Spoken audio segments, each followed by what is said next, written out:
All right, we're on. I am Natalie Havens. Welcome to our February 18th Coffee Talk, Coffee with the Counselors. Our topic today is community service and information on SAT and ACT. So thank you all for joining us. If you're here live with us, go ahead and make sure to mute your mics. We'll talk through the presentation. It won't take very long. And at the end, if you have any questions, you're welcome to raise your hand by clicking on that button or kind of just unmute yourself. There's not often too many questions all at once. We also will be checking our chat box on the side, so feel free to type in a question there. And we'll go ahead and get started. First up, we're going to talk about community service, and we have our wonderful school counselor, Lisa Salad, who's going to head that one up. Hi, good morning, everyone. Thank you so much for joining. Happy Friday. So we're discussing community service hours as one of the topics for today. So community service hours, there's 20 hours required for graduation. So students need 20 hours to turn in by the end of their junior year, by December 1st of their junior year, just the 20 hours required. The more the better, so they should continue earning, as many hours as they can, and we'll talk about some opportunities. But there is, like I said, 20 hours required by December 1st of their junior year. Service hours must be turned in on the official community service hour form, which is on our website. You'll turn that in. There's instructions at the bottom, but you'll turn that in. Your student will send that to Mrs. Gorin. And go ahead and go to the next slide. So these are a few opportunities that we offer. Like I said, we do have a list of opportunities available on the Spanish River website that they update frequently, so you can continue to check that. There's also a really great resource, volunteermatch.org, that you can put in, your zip code, and it matches you with community service hours near you. So that's also something great to explore. Peggy Adams is a great nonprofit organization that you can work with animal rescue, and Tri-County Animal Rescue is looking for donations, so that's a good way to earn hours as well.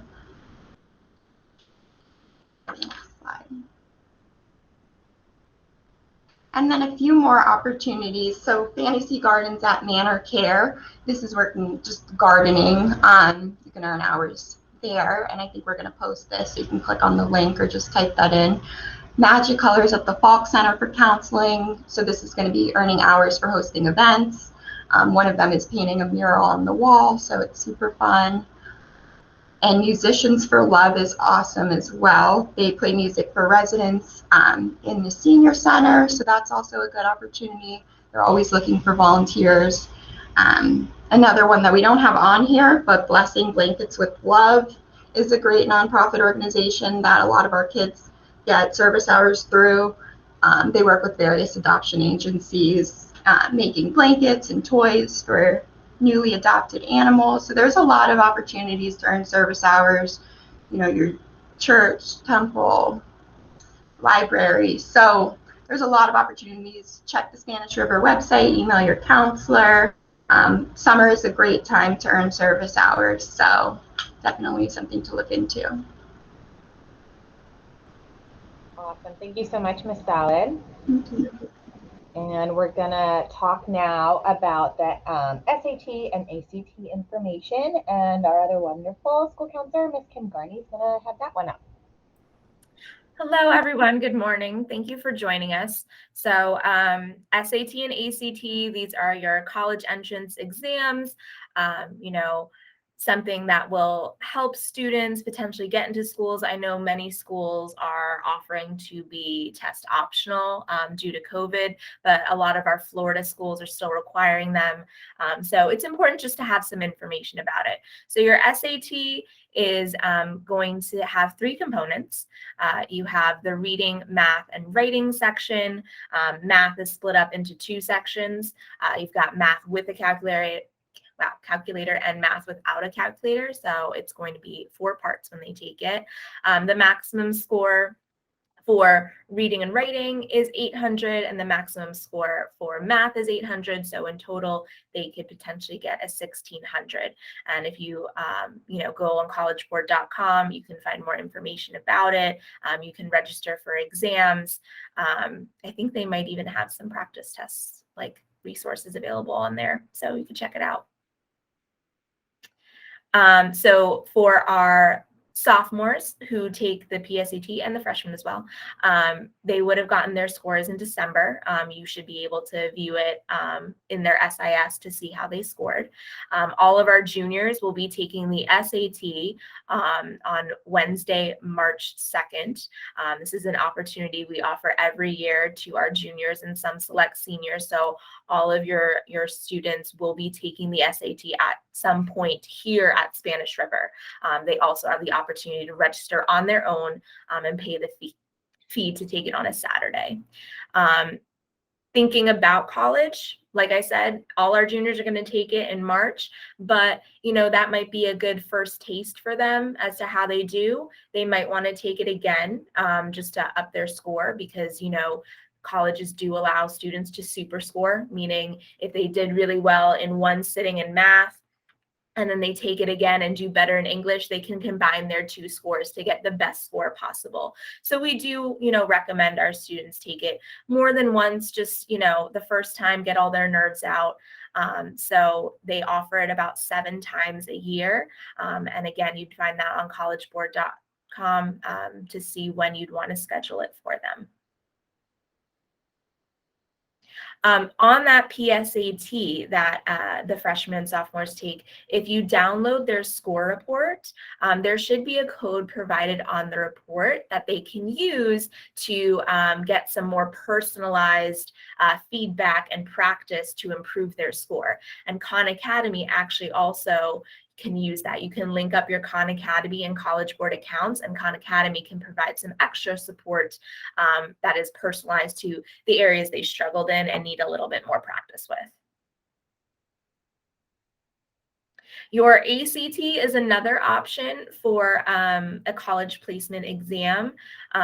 Students don't have to take the ACT. If they're happy with their SAT score and they did what they need to, then you don't have to. But some students find the ACT a little bit, easier, or they're more comfortable with it, so we don't provide one here at this school, like during the school day, like we do the SAT. But again, you can go on act.org, register for an exam, have your child kind of feel it out, see how they feel about it, if they like it. This is a little bit different. There's also 4 sections, but instead of math getting 2 parts, you have just a single math, verbal, reading, but now you have a science section. And the maximum score for your composite score is the 30.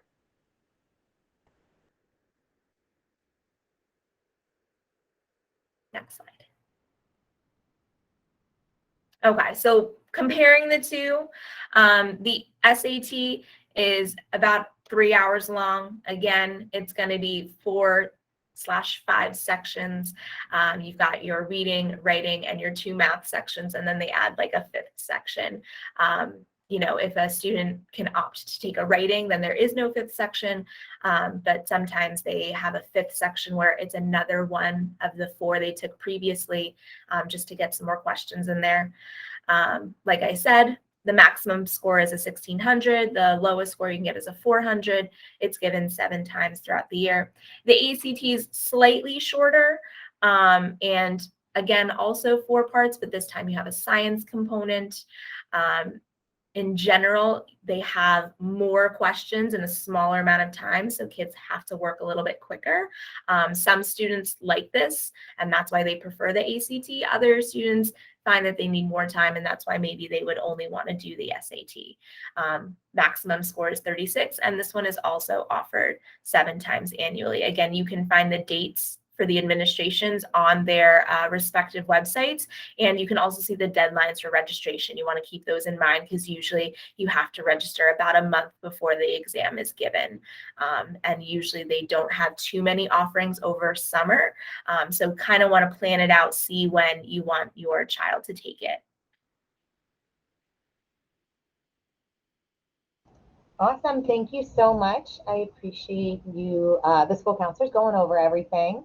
I am seeing some questions here on the chat bar. And for the transcript, I was just about to look for the link. There's a link on our website where you can request a transcript. It might also be something that school counselors can get for you if it's for something like dual enrollment. But if it's an official transcript to be sent, that's on our website. Am I right, Miss Gurney? Yes, so the transcript, if you just there's the link. Another way to reach it is just go on the website, click students and parents, and it's like one of the bottom tabs. For dual enrollment, they don't necessarily need a full transcript. They can just take a screenshot of their grades and upload that for dual enrollment. And then it was asked, when do freshmen take PSAT? And that is in the fall, typically October. I think that's the month that it will be. I'm going to go ahead and stop recording, and that way if you want to pop in and ask a question, you can do so. Okay, I'm going to stop recording.